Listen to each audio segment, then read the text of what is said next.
প্রিয় শিক্ষার্থী ভাই বোনেরা, আসসালামু আলাইকুম। আজকে তোমাদের মাঝে ক্যালকুলাস 1 চ্যাপ্টার 1 এ নিয়ে হাজির হলাম। ফাংশন। শুরুতে আমাদের জানতে হবে যেটা ফাংশনের ডোমেন, রেঞ্জ ও কোডোমেনটা আসলে কি। দেখো, এখানে আমি পূর্বে লিখে রেখেছি যে ফাংশনের ডোমেন, রেঞ্জ ও কোডোমেন এগুলো আসলে কি। তাহলে ধরি f such that x tends to y একটি ফাংশন, তাহলে এক্সকে ওয়াই এর ডোমেন এবং ওয়াইকে এফ এর কোডোমেন বলা হয়। এ সেটের অন্তর্গত সকল এফ সম্পর্কিত উপাদান বা প্রতিবিম্ব নিয়ে যে উপসেট গঠিত হয় তাকে ফাংশনটির রেঞ্জ বলা হয়। তাহলে বেসিক্যালি এখানে বলেছি কি যে f such that x tends to y একটি ফাংশন, তাহলে এক্সকে ফাংশনের ডোমেন, তাহলে এক্সকে ফাংশনের ডোমেন এবং ওয়াইকে ফাংশনের কোডোমেন বলা হয়। আবার বলতেছি কি, তাহলে এটা একটা, এই পুরোটা হচ্ছে কি একটা ফাংশন। এই ফাংশনের এ সেটটা হচ্ছে কি ডোমেন আর বি সেটটা হচ্ছে কি কোডোমেন।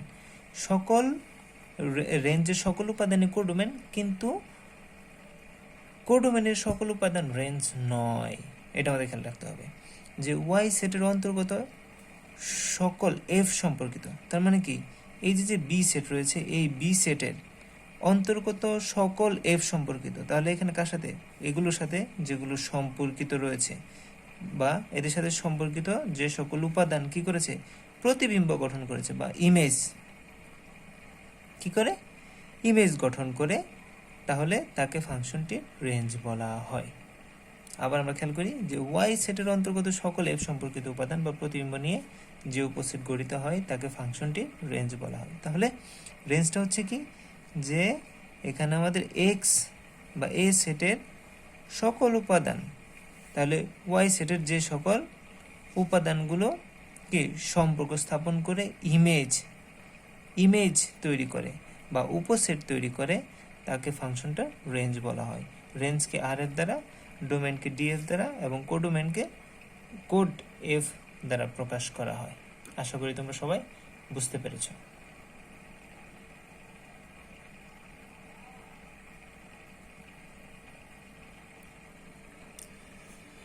দেখো, আমি আগে থেকে এখানে একটা ফাংশন লিখে রেখেছি। ফাংশনটা হচ্ছে কি যে function of x is equal to x by x plus one. ফাংশনটির ডোমেন, সরি এখানে কোডোমেন হবে না, এটা হবে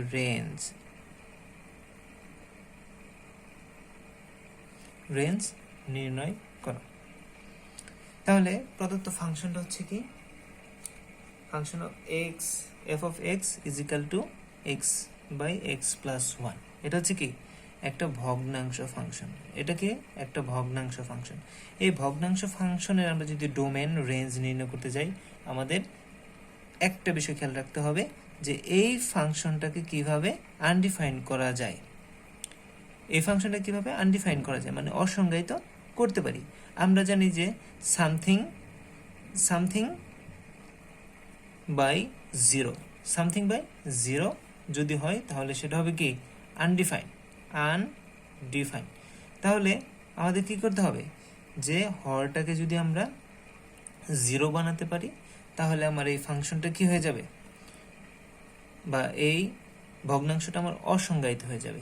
তাহলে অসংজ্ঞায়িত হলে আমার ঠিক ভগ্নাংশ ফাংশনের ক্ষেত্রে যে এই বাস্তব সংখ্যা দ্বারা ফাংশনটা অসংজ্ঞায়িত হবে, ওই সংখ্যা বাদ দিয়ে আমরা বাকি সকল বাস্তব সংখ্যা হবে আমার কি ওই ফাংশনের ডোমেন। এখন বাস্তব সংখ্যা কোনগুলো? বাস্তব সংখ্যা হচ্ছে আমার মাইনাস ইনফিনিটি থেকে প্লাস ইনফিনিটি পর্যন্ত যে সকল নাম্বার রয়েছে সেগুলো হচ্ছে কি বাস্তব সংখ্যা। তাহলে বাস্তব সংখ্যা কি, যে মাইনাস ইনফিনিটি থেকে আমার প্লাস ইনফিনিটি পর্যন্ত যে সকল সংখ্যা রয়েছে সেগুলো হচ্ছে কি রিয়েল নাম্বার বা বাস্তব সংখ্যা। এখন আমরা এখানে দেখি যে আমরা সাইডে রাফ করি, কি হয় যে আমার কি হচ্ছে কি ভগ্নাংশ ফাংশনের ক্ষেত্রে, সেক্ষেত্রে আমরা কি করব যে আমার হরটাকে আমি কি করব জিরো বানাবো। তাহলে এক্স ধরি x plus one is equal to zero, তাহলে এক্স ইজ ইকাল টু কত -1। তাহলে x এর যদি আমি -1 বসাই তাহলে আমার এই ফাংশনটা কি হবে, আনডিফাইন্ড হয়ে যাবে। তাহলে আমরা লিখব হচ্ছে এখানে x ইজিক্যাল টু কি -1 ব্যতীত, -1 ব্যতীত সকল বাস্তব সংখ্যার জন্য, বাস্তব সংখ্যার জন্য ফাংশন অফ এক্স এর, বা আমরা এখানে বলতে পারি কি ফাংশন অফ এক্স এর বাস্তব মান পাওয়া যাবে, বাস্তব মান হয় বা পাওয়া যাবে। তাহলে আমরা এখানে হয় লিখে নিলাম। তাহলে কি বললাম যে x ইজিক্যাল টু -1 ব্যতীত, তাহলে এখানে x এর পরিবর্তে যদি আমি -1 বসাই তাহলে আমার কি হয়ে যাচ্ছে, ফাংশনটা আনডিফাইন্ড হচ্ছে। তাহলে এই আনডিফাইন্ড সংখ্যা বাদ দিয়ে বাকি সকল বাস্তব সংখ্যার জন্য আমার এই ফাংশন অফ এক্সটা বা এফ অফ এক্স এর বাস্তব মানটা কি পাওয়া যাবে। তাহলে আমার ডোমেন হচ্ছে, সুতরাং ডোমেন ডিএফ, তাহলে হচ্ছে কি আমার রিয়েল নাম্বার। তাহলে রিয়েল নাম্বারকে কি দ্বারা প্রকাশ করা হয়, বাদ হচ্ছে কি -1। তাহলে রিয়েল নাম্বারকে আমরা কি দ্বারা আর দ্বারা প্রকাশ করি, যেটা হচ্ছে কি এই সাইন ব্যবহার করতে হবে। তাহলে কি আর বাদ -1। তাহলে আমাদের এই ফাংশনটা কি হবে, তখনই বাস্তব মান পাওয়া যাবে এই ফাংশন অফ এক্স এর কি -1 ব্যতীত। ক্লিয়ার? আশা করি এইটুকু তোমরা সবাই বুঝতে পারছো। এখন আমরা পরবর্তী ধাপে যাই।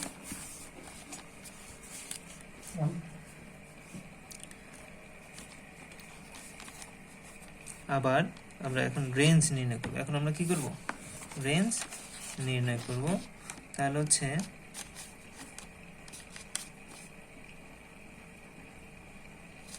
আবার আমরা খেয়াল করি, আবার আমরা জানি যে y is equal to f of x, তাই না? তাহলে ফাংশন অফ এফ কে কি দ্বারা, y দ্বারা প্রকাশ করা যায়। তাহলে y is equal to f of x, তাহলে এফ অফ এক্সটা কি হচ্ছে আমার, বা y is equal to f of এক্সটা কি এক্স বাই এক্স প্লাস 1। এখন আমরা এখান থেকে আমার ফাংশনের ডোমেন আর রেঞ্জ হচ্ছে কি একটা আরেকটার অপোজিট। ওইখানে আমি এক্স এর মান বসিয়ে আমরা ফাংশন অফ বা এফ অফ এক্স এর ডোমেনটা বের করব, আর এইখানে আমরা হচ্ছে ওয়াই এর ভ্যালু, ওয়াই এর যে কোনো বাস্তব সংখ্যা বসিয়ে আমরা কি করব, আমরা এক্স এর ভ্যালুটা বের করব। ঠিক আছে? তাহলে এখন যদি আমরা আর গুণ করে দেই x y plus y is equal to x, এটা কিভাবে হলো, আমরা জানি যে এটা হচ্ছে কি লব, আর এটা হচ্ছে কি একটা ভগ্নাংশ, লব হর। আর গুণন ক্ষেত্রে আমার লব আর হরের আর কি হয়, গুণ হয়, আর গুণ যেটাকে বলা হয়। তাহলে আমরা লব আর হরের গুণ করে দিলাম। তাহলে আমার কি হচ্ছে x y plus y is equal to x, বা এক্সকে আমরা আলাদা করবো, x minus x is equal to কি মাইনাস ওয়াই। তাহলে এক্সটা এই পাশে এসে কি হলো মাইনাস এক্স, আর প্লাস ওয়াইটা এই পাশে এসে মাইনাস ওয়াই। দেন এখানে এর ভিতরে আমি কি কমন নিতে পারি, এক্স কমন নিতে, এক্স কমন নিলে কি থাকে y minus 1 is equal to minus y. তারপর হচ্ছে কি আমার, বা এক্স ইজিক্যাল টু, এটা এখানে আছে কি গুণ আকারে, এর পাশে এসে কি হবে ভাগ হয়ে যাবে। তাহলে ওয়াই মাইনাস 1 উপর হচ্ছে কি মাইনাস ওয়াই। এখন তাহলে এই আমরা একটা ইকুয়েশন পাইলাম। এই ইকুয়েশনটা এটাও যেহেতু একটা ভগ্নাংশ, তাহলে এই ইকুয়েশনটা আমার হচ্ছে কোন বাস্তব সংখ্যা দ্বারা কি হবে, অসংজ্ঞায়িত হবে বা আনডিফাইন হবে। তাহলে ওই সংখ্যাটাই হবে কি আমার এই এফ অফ এক্স এর রেঞ্জ। তাহলে আমরা এখানে খেয়াল করি ওয়াই, এখানে আমরা নোট করি ঠিক আছে, y minus one is equal to zero, তাহলে ওয়াই ইজ ইকাল টু কি প্লাস ওয়ান, তাই তো? তাহলে প্লাস ওয়ান প্লাসটা লিখলেও চলে, না লিখলেও হয়। তাহলে এখন আমরা খেয়াল করি, তাহলে লিখি। এখন y is equal two plus one ব্যতীত, কি ব্যতীত, তাহলে কার? y এর সকল, y এর সকল বাস্তব মানের জন্য আমার কি কার x এর, কার এখানে কি আছে x, তাহলে x এর কি পাওয়া যায়? বাস্তব মান পাওয়া যায়, বা x এর বাস্তব মান হয়। তাহলে আমরা এখানে কি পেলাম? যে y এর কি, y এর পরিবর্তে যদি আমি 1 বসাই তাহলে কি হবে? এটা আনডিফাইন্ড হয়ে যাবে। এটা কি হয়ে যাবে? আনডিফাইন্ড হয়ে যাবে। তাহলে একমাত্র আনডিফাইন্ড নাম্বার ব্যতীত y এর বাকি সকল বাস্তব মানের জন্য এই x এর বাস্তব মান হয়। তাহলে আমরা রেঞ্জে অতএব আর এফ কি হচ্ছে আমার রিয়েল নাম্বারটা কি হবে? অনলি কি বাদ, এই যে বাদ কি হবে? Plus one. এই হলো আমাদের ফাংশনের ডোমেন বা রেঞ্জ নির্ণয়ের পদ্ধতি। তাহলে ভগ্নাংশ